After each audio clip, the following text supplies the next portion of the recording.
지난 시간에는 머신러닝, 딥러닝 등에서 활용할 수 있는 데이터 저장 방식 JSON에 대해서 말씀드렸고, 그것이 공공 데이터에서 어떤 네임과 그 값을 저장할 때에 많이 활용되고 있는 하나의 약속이라고 말씀드렸습니다. 이어서 이것이 실제로 코드로 어떻게 구현이 되어서 그 역할을 해낼 수 있는지 말씀드려보도록 할게요. 그 기본적인 아이디어는 이 카이스트 학생분들께서 만들어주신 딥러닝 홀로서기라고 하는 세미나에서 제가 발췌하여 전달드리게 되었는데요. 함께 살펴보도록 할게요. 이분들께서도 이 성킴님의, 김성원 교수님의 모두를 위한 머신러닝 딥러닝 강의와 앤드류 응 교수님의 ML 강의 등을 참고하여서 만드셨다고 하는데요. 먼저 어떻게 이 실험 결과, 그러니까 머신러닝, 딥러닝 훈련 결과를 저장할 것인가에 대해서 생각했다고 합니다. 그랬을 때 이 좌측과 같이, 이거 조금 모르셔도 괜찮습니다. 이제 이런 어떤 모델을 만들고 결과를 내었을 때에 세팅 값이라던가를 저장해야 되고, 다음에 에포크에 따른 트레인 로스라던가 유효성을 검증한 로스라던가, 그리고 트레인 정확도라던가 유효성 검증 어큐레시 정확도라던가 등을 저장하고 싶은 거죠. 근데 그것도 다 에포크에 따라서 이렇게 에포크가 x축으로 바뀐다고 했을 때 이 y축 값을 에러 로스로 잡는가 혹은 어큐레시에 따라서 이게 그래프가 달라지게 되겠지만, 이렇게 올라가고 이런 것들을 저장하고 싶다 라고 했을 때요. 자, 제가 앞서서 파일 얘기를 했는데 지금은 어떤 단계냐면 그 파일이 왜 필요하다고 느꼈는가를 설명하는 단계인 거예요.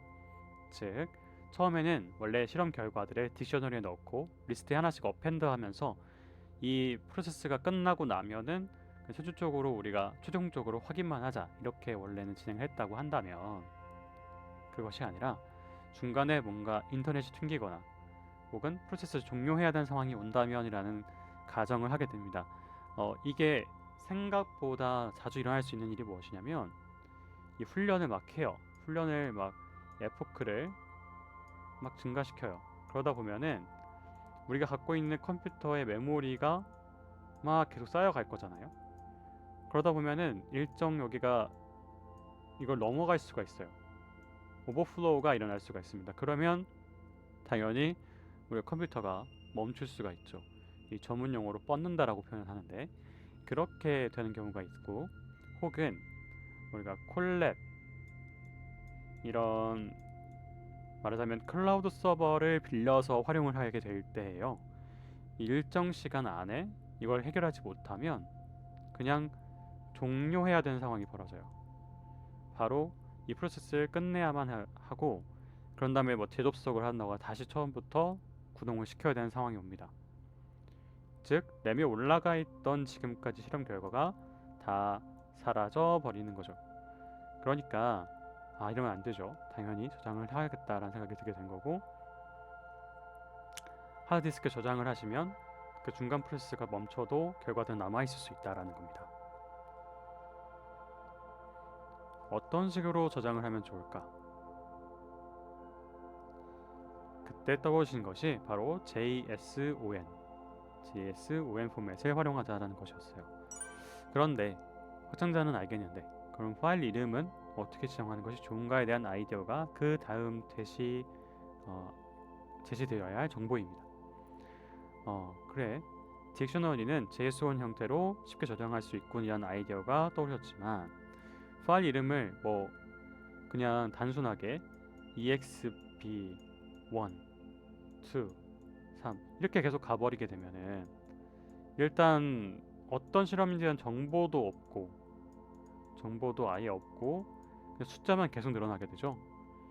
그러니까 어떤 세팅값 같은 것도 그냥 거의 없이 그냥 저장이 되고 있는 거죠. 그러다 보니까 이거를 고유하게 어떤 값을 갖게 하자라는 아이디어가 떠오르신 거고요. 그러면 고유값을 갖게 하는 가장 첫 번째 아이디어가 뭐가 있을까요? 우리가 어떤 랜덤 시드를 준 다음에 그 랜덤한 숫자를 얻게 하면 그 랜덤한 숫자로 그 파일명을 만들면 되겠다라는 아이디어가 떠오르신 거고, 이 e.g라는 거는요. for example, for instance 등에 대한 약자입니다. 예를 들면 이런 게 있습니다 라는 거예요. for example. 네, 뭐 뒤엔 생략하도록 하겠습니다. 글씨가 예쁘지 않은 점 양해 부탁드리겠습니다. 그래서 그 랜덤한 숫자를 이렇게 정한 건데 앞에 6글자는 대충 감이 오시죠?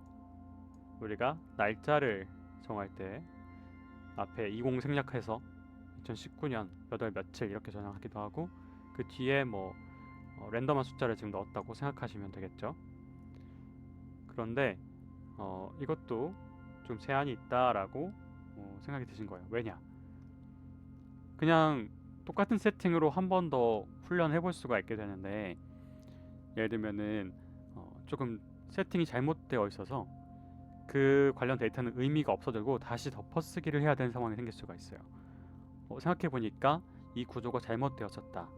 그래서 이때에 어떤 코드를 고쳐가지고 동일한 세팅으로 다시 구현을 해서 전에 필요 없는 데이터는 지워지고 새로 덮어쓰게 되었으면 좋겠다라는 것이고요. 그리고 매번 같은 세팅을 했을 때 그 데이터가 똑같이 만들어져야지만이 그 과거의 경험에 대해서 기록을 해놓는 게 되는 거지. 랜덤하게 계속 파일이 늘어나게 되면은 그러면 계속 전에 했던 것도 반복해서 할 수 있게 되고 그런 문제가 발생할 수 있는 거죠. 그래가지고 랜덤한 숫자가 아니라 아예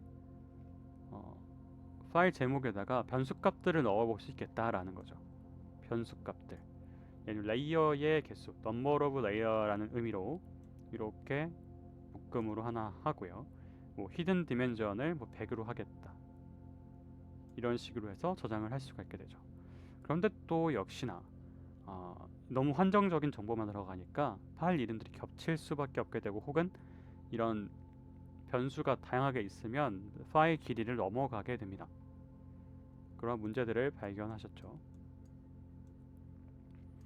이렇게 안 되는구나 라는 것을 깨닫게 되신 거고요.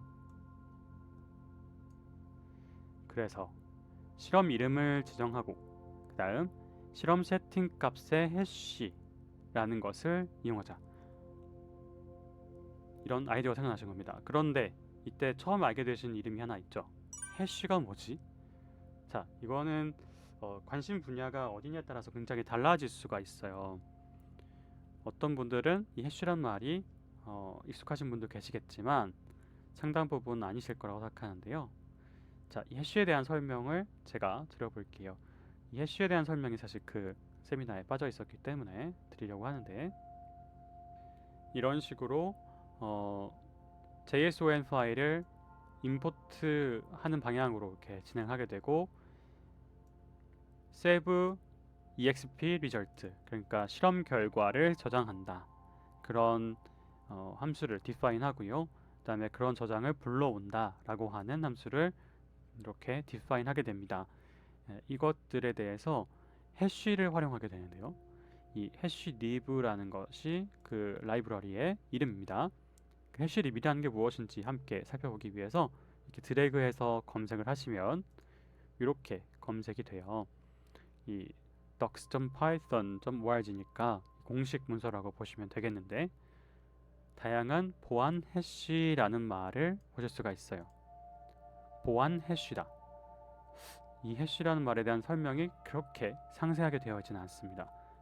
이 해쉬가 어떻게 여기서 구현되어 있는가에 설명은 되어 있지만 이게 뭐지라는 거에 대한 감이 안 오시죠. 그래서 다시 또 설명을 드려볼게요. 이 보안을 위한 것이라는 거에서 최근에 가장 이슈가 되었던 대상이 무엇이냐면 암호화폐라는 것이 있었어요. 자, 암호화폐를 투자 혹은 공부하실 때 많이 들어본 단어가 해쉬다라는 말도 되어 있습니다. 저도 사실은 이 해쉬라는 것을 처음 알게 된 것이 암호화폐였고요. 자, 암호화폐에서 이 데이터인데 데이터가 보안이 강화되기 위해서는 암호화를 해야 되잖아요. 그러니까 이 암호화를 한다는 거는 어떤 기본적 입력이 있고요. 하나의 문자열이라고 해보겠습니다. 하나의 문자열에 입력이 있을 때 이것을 변환하기 위한 어떤 펑션이 존재합니다. 그거를 해시 펑션이라고 하고요. 해시 펑션을 거치고 나면 다른 값으로 변환됩니다.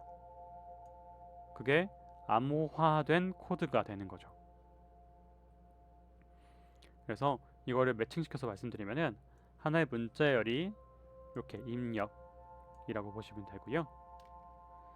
다음으로 변환을 하는 행위는 여기가 있고 다른 값이 된 것이 이것입니다. 그리고 이 입력값이 매우 조금만 바뀌어도 변화가 굉장히 크게 나타나기 때문에 이 펑션을 통하고 나면요. 그래서 그 눈소태 효과라고 불려요. 그래가지고 이 오류나 위변조를 조금 더 확인하기가 쉽다라고 알려져 있습니다. 먼저 다음과 같이 실생한 예제를 설명하고 계신데요. 이런 계약서가 있었다고 해보겠습니다. 우리가 이거는 위변조가 되면 안 돼 라고 약속한 어떤 계약서가 있을 때 이 A가 B라는 사람에게 계약서를 보내고 싶어요. 그리고 계약서에 어떤 걸 보냈습니다. 받으세요 하고 어떤 이런 형태의 계약서를 보냈어요. 그럼 받은 사람은 이 사이에 혹시라도 어떤 소실이나 어떤 위변조가 없었는지를 확인하고 싶은 거죠. 그러니까 암호화폐라고 생각해 볼 수 있겠죠. 암호화폐 같은 것도 이렇게 받았는데 이게 진짜야? 찐인지 물어보고 싶은 거죠. 그래서 이 변형한 계약서의 해시값 요 값을 보내주고 그 다음에 펑션을 알려줘요. 펑션을 알고 있죠. 이쪽에서는 그것이 아닌 약속인 거니까 그 암호화폐라고 생각하겠습니다. 암호화폐를 받았죠. 그러면 어떻게 되나요? 이 암호화폐 요 컨트랙트가 있고 여기에 해시 펑션이 있어요. 그러면 이 결과로 막 이 암호화된 코드가 나온단 말이죠. 이 결과가 이것과 같은지를 확인하면 되는 거예요. 그러니까 이 위에 이런 가정을 한 번 더 똑같이 해주면은 동일하다라는 거를 확인할 수가 있게 되는 거죠. 네. 그래서 이렇게 내가 받은 게 진짠가 아닌가를 어떤 펑션에 넣어본 다음에 그 결과가 동일하다라고 알려줌으로써 이건 절대 변하지 않으니까요. 이 해시 펑션이란 약속은 변하지 않으니까 이 받은 게 컨트랙트 A가 진짜 컨트랙트 A야 라는 거를 이 코드를 통해서 우리는 확인할 수가 있다 라는 것입니다. 자, 이럴 때 활용되었던 것인데 이걸 특징을 활용해 보는 거예요. 무슨 말이냐면 여기에다가 세팅 값을 넣는 거예요. 세팅 값을 넣고 그 결과는 항상 동일하게 이런 코드가 나오겠죠. 이 동일한 이름이 나오게 되겠죠. 그러면 그 동일한 이름으로 이 세팅 값이 세팅 값 1이라고 하면은 그 세팅 1에 해당하는 이름의 결과가 나오게 되는데 이것은 이 세팅이 변하지 않은 한은 계속 똑같은 이름만 존재하게 되는 거예요. 그래서 실험 1에 세팅 1이다 이렇게 약속을 잡을 수가 있는 거예요. 그럼 이게 .json 형태로 저장이 될 수 있는 거죠. 네, JSON 형태로 저장할 때에 이런 약속을 가질 수 있다는 것입니다. 나중에 우리가 원하면 이 세팅 값에 대한 이 해시 값을 저장해 놓고 그 세팅이 정확히 내부적으로 또 어떤 형태의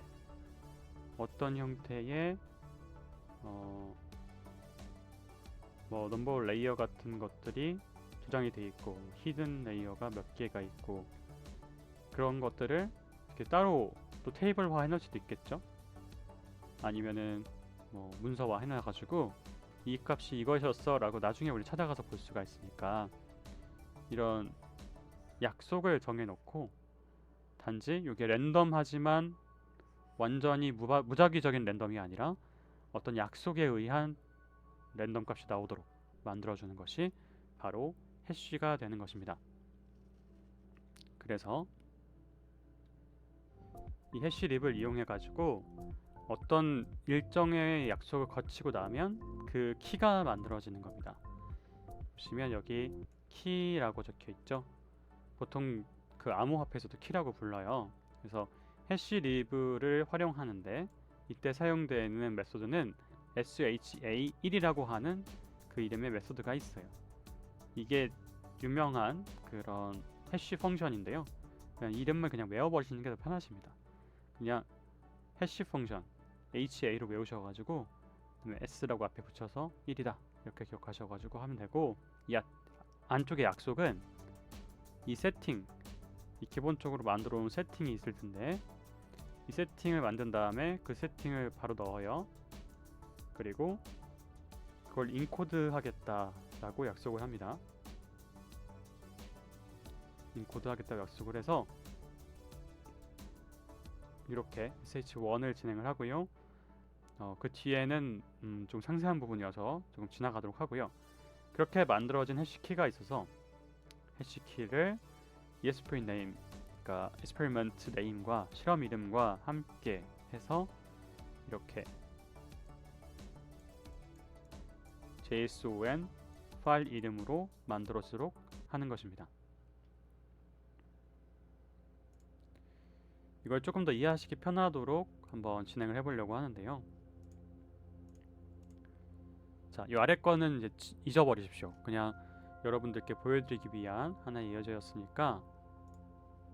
그래서 아래로 보내드릴게요. 자, 이렇게 해서 위에만 이렇게 보시면서 진행 함께 해보겠습니다. 일일이 이제 결국에는 하드 코딩, 우리가 직접 치는 것을 보여드리면서 진행할 텐데요. 먼저 이 JSON이 어떻게 저장되는지부터 진행을 해볼게요. 자, import JSON, 그 확장자 이름 그대로 활용해서 임포트 해오시면 되고요.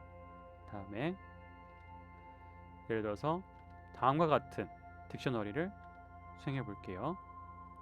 value 1, 그러니까 value 1이라고 하는 이름을 가지고 있는 거죠. value 1이라고 하는 이름을 가지고 있고 그것의 value가 실제 value가 5가 되고요.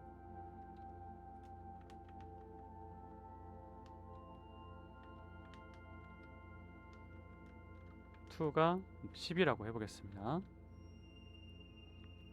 그 외에 네임을 시퀀스라고 잡고 이 안에 또 밸류만 들어갈 수 있는 게 아니죠. 리스트 들어갈 수 있으니까 1, 2, 3, 4, 45 이렇게 같이 넣도록 하겠습니다. 그런 다음에 이 파일 네임을 test.json 이라고 일단 해보겠습니다. 그런 다음에 이 파일 네임으로 어떤 파일을 오픈해야 되잖아요. 그렇기 위해서 오픈이라고 보통 쓰게 되는데 이때 with를 앞에 붙이면 어떤 장점이 있냐면 이 파일을 열었다가 다시 닫지 않아도 오류가 나지 않습니다. 자기가 알아서 그 구문을 넘어가는 순간, 벗어나는 순간 이 파일에 닫혀지기 때문에 한번 보여드릴게요. with open, 앞서서 파일 네임이라고 했었죠. 이 파일 네임 넣고 라이트 한다는 느낌으로 W가 되고요. 이거를 F라고 하는 이름으로 진행을 하게 됩니다. 그런 다음에 이 아까 JSON 선언해 놨던 것이 바로 여기서 쓰입니다. JSON.dump,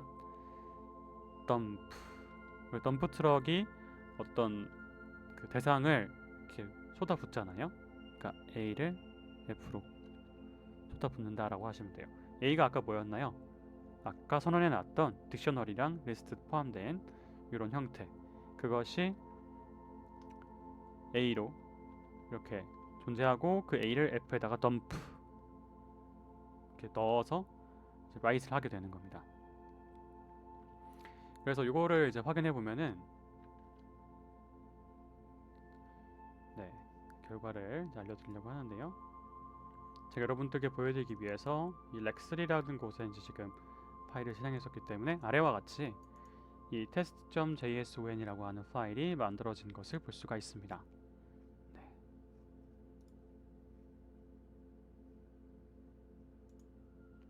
열어보면은 다음과 같이 저장이 되죠. value 1이 5로 저장이 됐고 value 2가 10으로 저장이 됐고 그 시퀀스가 1, 2, 3, 4 이렇게 쭉 저장이 되었습니다. 자, 이런 식으로 우리가 원했던 대상을 파일 형식으로 저장할 수 있다는 점, 그것을 활용한 거고요. 이것을 로드할 때에는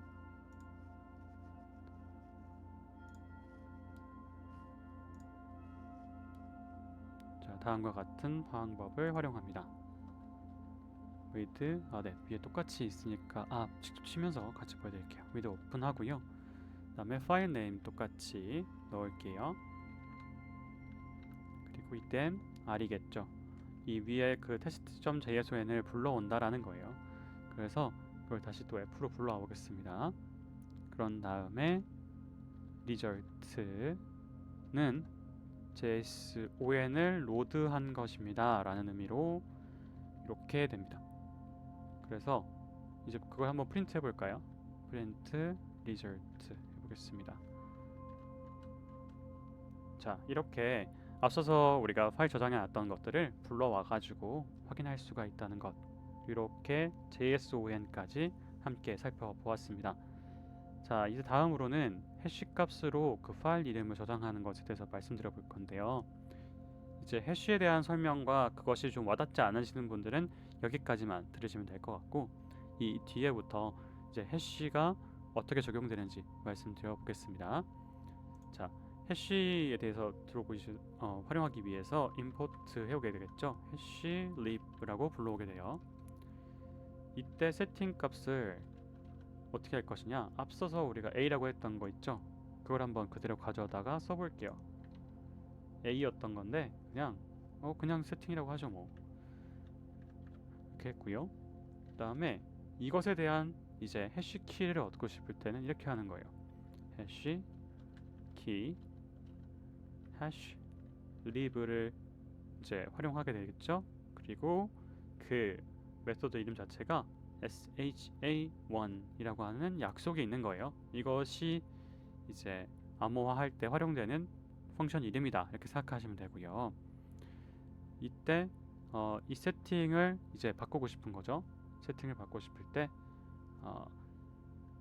세팅 해가지고 인코드 이렇게 하고 싶겠죠.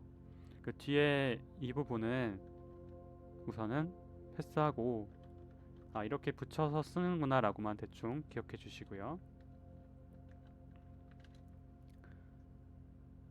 그러면 에러가 나죠. 네, 왜 그렇게 나왔냐면은 이 딕셔너리 부분이, 딕셔너리 이 오브젝트가 이 인코드라고 하는 그런 우리 활용할 수 있는 어트리뷰트가 없다고 나오게 되는 건데요. 자, 그래서 사실 아래서는 어떻게 활용했는지 보여드리면은 str, 스트링으로 바꾸는 게 들어가게 됩니다. 이렇게 바꿔서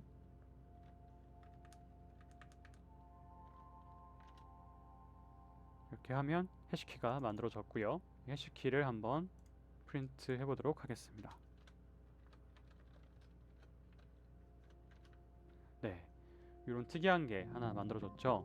이걸 아무리 돌려도 동일하게 나옵니다. 그런데 밸류 값을 좀 바꿔볼게요. 이거를 8로 바꿨습니다. 그러면 이렇게 아예 다른 밸류로 바뀌게 된 겁니다. 자, 이렇게 되고 나면은 이제 그 파일 이름 저장을 할 때에 이거를 넣어가지고 저장하면 되잖아요. 그래서 그렇게 저장하는 방법에 대해서는 이렇게 활용된다고 보시면 돼요. 이 실험 네임이라고 하는 거는 그냥 뭐 이렇게 적을 수 있겠죠. exp name 언더바 네임이라고 이렇게 만들어 놓을 수 있겠죠. 이것 그대로 활용하고요. 그리고 해시키 만든 거 넣고요. 그것을 포맷으로 해서 여기 중괄호로 만들어진 곳에다가 넣어서 저장하도록 만들어지게 된 겁니다. 그래서 이렇게 가져와서 활용을 할 수가 있겠죠.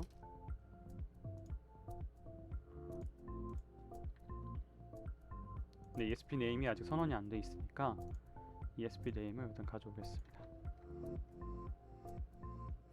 우선 ESP 네임을 ESP1로 그냥 한번 넣어볼게요. 그리고 ESP 이게 사실 바뀌어갈 수가 있기 때문에 이렇게 된 거라는 건 아실 겁니다. 그리고 ESP 네임을 일단 1로 한 다음에 이렇게 저장을 하게 만들 거예요. 그래서 이 아까 사용되었던 오픈 파일 네임 이렇게 저장을 해주면 어떻게 될까요?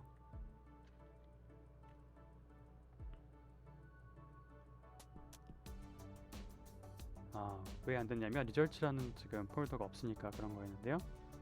리절트를 없애고 저장을 해봤습니다. 자, 그 결과 이렇게 저장이 됐죠. ESP1이고 대시하고 그 뒤에 해시 키가 있고 그 JSON 파일 이렇게 저장이 잘 되었습니다. 자, 여러분들의 데이터 앞에 여기다가 좀 원하는 경우에 SP1만 적는 게 아니라 파라미터 값도 넣을 수가 있겠죠. 아까 말씀드렸던 레이어의 개수라든가 등등이요. 그런 파라미터 값을 앞에도 넣고 그 뒤에 맨 마지막에 요 어떤 약속을 잡고 그렇게 적으셔도 된다는 것. 다음에 우리가 이렇게 했을 때는 이런 다양한 파라미터들의 조합이야 라고 약속을 한 다음에 그 해시키 값으로 저장을 하면 된다는 것입니다. 자, 여러분들께 아직까지는 큰 팁이 아닐 수도 있겠지만 나중에 이제 필드 나가셔서 활용해 보시게 되면은 조금 도움이 될 수 있는 파일 저장 팁이었습니다. 자, 그러면 강의 들어주셔서 감사드리고요. 다음 시간에 또 도움이 되는 강의 함께 만들어 보도록 하겠습니다. 감사합니다.